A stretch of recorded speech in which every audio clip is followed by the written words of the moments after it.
नमस्कार, मैं प्रदीप राव सरिया और मैं जा रहा था रामदेवरे। तो हमें एक अनोखे भगत से हमें मुलाकात हुई है, जो हम उनका अब आपके साथ मुलाकात कराएंगे, उनसे करेंगे खास बातचीत। उनकी 34वीं फेरी है और वो 34 साल से लगातार बीकानेर से रामदेवरा के लिए पैदल आ रहे हैं और नए घूंघरे बांध करके अनोखी ड्रेस में अनोखे भगत हैं। चलिए उनसे हम बातचीत करते हैं और आपको भी बताते हैं। तो दोस्तों, मैंने अभी जो आपको बताया था कि एक बीकानेर से खास भगत हैं, जो अनोखे भगत हैं, और वो बीकानेर से 34वीं फेरी है, अब की बार लगातार रह रहे हैं और अब की बार उनकी 34वीं फेरी हैं। तो उनसे खास बात ये करते हैं अपने कि वो कितने साल से आ रहे हैं, क्या सिस्टम है, क्या अनोखी ड्रेस से आ रहे हैं, अलग ही पहचान रहती है उनकी। सबसे पहले आपको जय बाबा की। आपका नाम बताइए जी। मेरा नाम हनुमान प्रसाद कड़ेल, बीकानेर। और हमारा एक ट्रस्ट है, तारा देवी चैरिटेबल ट्रस्ट। उससे क्या समाज की सेवा होती है, जैसे कोई कामड़ बांटना हो या कोई किसी का ब्याह शादी करानी हो या कोई किसी को गरीब को बच्चे को पढ़ाने का हो, और सबका खर्चा वो चैरिटेबल ट्रस्ट है वो उठाती है। तो हनुमान प्रसाद जी, आपकी ये कितनी यात्रा है? ये 34वीं फेरी है मेरी, और बहुत धूमधाम से घूघरा बांध के जाता हूँ, मज़ा लेते हैं आराम से, कोई टेंशन वाली बात नहीं है।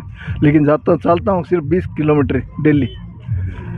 तो हनुमान जी, आप एक अनोखी ड्रेस के अंदर और भी भगत जा रहे हैं जो अपने सिंपल ड्रेस में जा रहे हैं, आप अनोखी ड्रेस में आए हैं, घूघरे बांध करके आए हैं।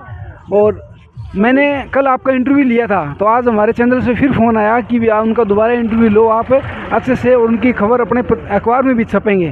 तो जन जागरण संदेश है अपने जयपुर का, उसमें आपका छपेगा प्रकाशन, और इंडिया न्यूज़ नेशनल पर भी आपका आएगा।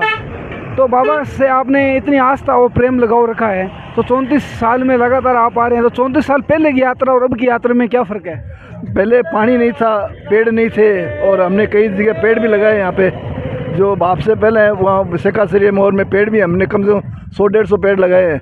और ये जो पहले कुछ पानी नहीं थे और लाठी लेके चलना पड़ता, केतली पानी लेके जाना पड़ता। 1992 में आया जब से कुछ नहीं था, न सड़कें थी न और थे, पूरा कि एक डरावना सा रहता था। अब क्या है, एकदम सब जगह टेंट लगता है और लगता है, सारी सुविधा होती है। उस टाइम सुविधा नहीं, पहले सुविधा नहीं थी, अब सारी सुविधा है। तो हनुमान जी, आपने 34वीं यात्रा है, तो आपने फर्स्ट यात्रा जब स्टार्ट की तो इसी वेशभूषा में स्टार्ट की थी या नॉर्मल वेशभूषा थी उस टाइम? मैं तो एक ही वेशभूषा रखता हूँ। अच्छा, पहली यात्रा में यही वेशभूषा थी? ये मेरा एक यही है, मेरा तो एक ही ड्रेस है इसमें। हाँ, ड्रेस अलग अलग, कलर अलग अलग होता है उसमें, कभी ब्लैक है, कभी कि वाइट है, कभी कोई कलर है, कभी कोई कलर है, कलर रहता है, ड्रेस एक ही रहती है। हाँ, कभी बगैर दाढ़ी का भी मैं आता हूँ। अभी आज मैं 2 महीने दाढ़ी रखता हूँ सिर्फ खाली, और अभी मेरा दर्शन करके बाबा का और मैं दाढ़ी कटा लूँगा। तो हनुमान प्रसाद जी, मैंने आपको 10 साल पहले मैंने कोलायत में आपको देखा था, तो उस टाइम क्या सोशल मीडिया वगैरह नहीं था, इतने लोगों को चलन नहीं था, 3G 4G सेवाएं नहीं थी। तो उस टाइम मैंने आपको फ़ोटो खींची, मेरे पास आज भी वो फ़ोटो सेव मैं आपको दिखाऊंगा। और जैसे मैंने देखा था आज से 10 साल पहले, वैसे ही आप उम्र का राज ऐसे ही लग रहे हो जैसे नौजवान हो वैसे ही। ये तो बाबा की कृपा है। मैं तो कि नाश्ता खाता जाता हूँ तो बाबा की कृपा रहती है, और बाबा बुलाता है सब चले जाता हूँ। अकेला आ जाऊँ, 2 दिन पहले चलता हूँ वहाँ से, बीकानेर से 13 ने या 12 ने चलता हूँ, और मैं डेली आता हूँ। उसमें कोई मेरे को रास्ता पूरा नॉलेज हो गया, जब चाहे वहाँ रुक जाऊँ, जब चाहे वहाँ बैठ जाऊँ, कोई दिक्कत नहीं है। और रही बात ये खान पीन का होता है। मैं क्या कि एक समय जीता हूँ, सिर्फ एक समय खाना, सिर्फ एक समय खाता हूँ, और बाकी दूध फरार लेता हूँ बस। आप हमारे चैनल के लिए आपने कल भी एक इंटरव्यू दिया था और आज दिया है, तो आपका सबसे पहले बहुत बहुत धन्यवाद। और आप जो ये यात्री हैं उनके लिए वो खास संदेश देना चाहोगे तो बताओ। यात्रियों को ये कहता हूँ, आनंद से जाए, मस्ती से जाए, चाहे समय 1-2 दिन बेसी लगे, कोई दिक्कत नहीं है, लेकिन भागदौड़ से नहीं। भागदौड़ से और से ज़्यादा क्या, कोई एक्सीडेंट हो जाता है, कोई कुछ हो जाता है। भागदौड़ कुछ नहीं करना चाहिए, आराम से जाना चाहिए, और आराम से बाबा का दर्शन करो, कोई दिक्कत नहीं है। कई लोग भागवा के जाते हैं, मैं जल्दी दर्शन करके आऊँ, 2 दिन में जाऊँ, 3 दिन में जाऊँ, कोई कहता है मैं 4 दिन जाता हूँ, कोई कहता है मैं 5 दिन में जाता हूँ, लेकिन ये गलत है। आराम से जितना उनकी श्रद्धा है, उनकी चालना की शक्ति है, उस हिसाब से वो चले, कोई दिक्कत नहीं है। और मेरा हिसाब क्या है कि मैं 20 किलोमीटर चलता हूँ सिर्फ एक दिन में। 20 किलोमीटर, जैसे पहले 15 निकाल लिया, तो शाम को 2 किलोमीटर निकाल लिया। आज से पहले कोई और दूसरे न्यूज़ चैनल ने आपका इंटरव्यू वगैरह लिया? हाँ, कई के चैनल पे मैं आया हूँ, जैसे कि ये क्या नाम, उसका चैनल का नाम तो याद नहीं है। अच्छा, अभी आए हो आप पहले? बीकानेर में काफ़ी चैनलों में आ चुका हूँ मैं। तो जयपुर में परसों के अखबार में आपकी सुर्खियों में आपके साथ समाचार छपेंगे और कल के साथ शायद आपकी हेडलाइन भी बनेगी कि एक अनोखे बीकानेर के अनोखे भक्त जो रामदेवरा पैदल जा रहे हैं, उनकी 34वीं यात्रा। तो खास लोगों के लिए या कोई देश के लिए कोई संदेश?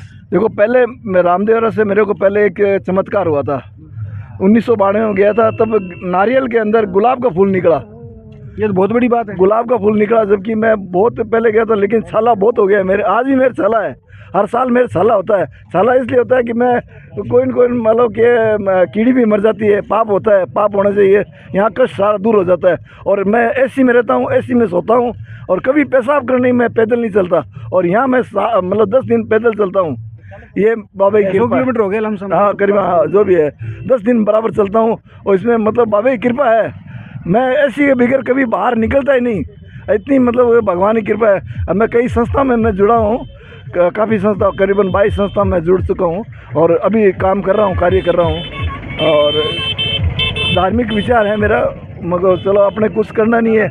65 साल की उम्र आ गई मेरी अभी, और वैसे ही चल रहा हूँ, कोई फर्क नहीं। लेकिन नहीं रहे हो 65 साल के? हाँ, लगता नहीं हूँ, क्योंकि बस खान पान अच्छा है इसलिए नहीं लगता। और जो मेरी पत्नी पूरा ध्यान रखती है, पत्नी का मतलब पूरा हाथ होता है ना, तो वो खाने पीने में दिक्कत नहीं देती।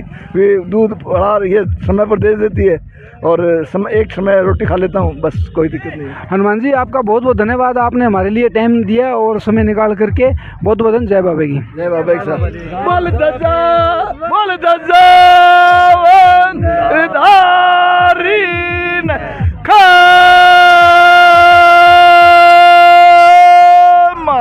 घणी घणी खम्मा। बहुत बहुत धन्यवाद। जय बाबा।